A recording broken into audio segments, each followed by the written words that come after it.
First of all, everything above that peach squiggly line, all of this would be what layer? Epidermis. If I get more specific and I point to A, that would be the stratum corneum. The peach, this is if I don't have thick skin. This is thin skin right here. The peach would be granulosum. The tan would be spinosum. And then this orangey color would be the basale. Do you guys want the light on, or can you see okay? He's not right. If you want to come around by me, you're welcome to. And then if you have thick skin, we have this extra layer right there. What would that be? Lucidum. So B is stratum lucidum. Does that make sense? Okay. And then we've got all of this in peach is all what?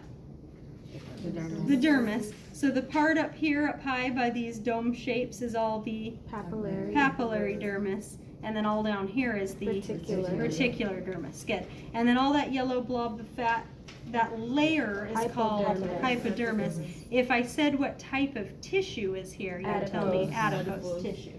Does that make sense? So carefully read the questions, because that makes a big difference. If they say what layer or ID layer, they're wanting hypodermis. If they say ID tissue type, they're wanting adipose tissue. Does the difference between my words make sense? Okay, then we've got a couple of different things. So all these sensory nerve endings that would be up here in the papillary dermis, what are those called again?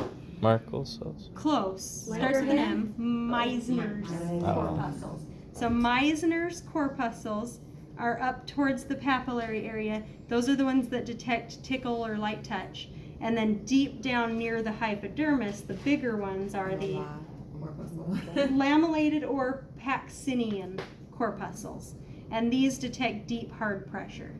Does this sound vaguely familiar?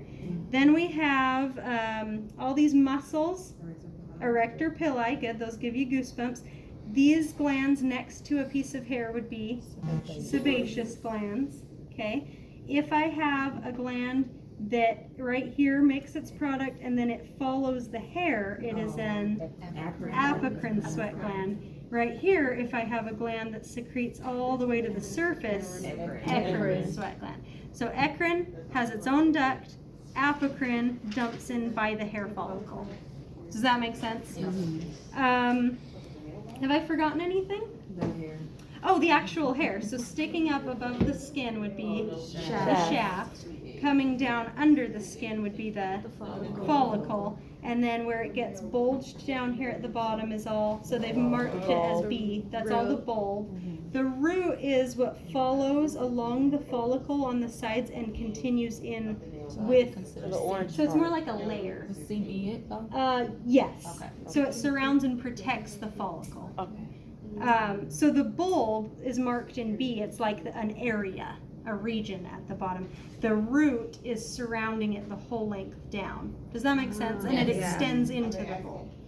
So you've got the root is still clear up here, and then it continues down around here. But the bulb is the swollen part at the bottom. And then the papilla is the indent down there where the blood vessels come in. Does that make sense? Okay. Yes. I think, so did we already say what this part of the dermis was called? Yeah. Reticular dermis. I think that's everything you need to know. And then on the back side, they've got the different burns. So if we just burn through epidermis, that is a first degree burn. If we get into the dermis as well, second degree burn. And if we break through clear to hypodermis, it's a third degree burn. I honestly don't know if I would use this model. I'm more concerned that you know the parts of the skin from here.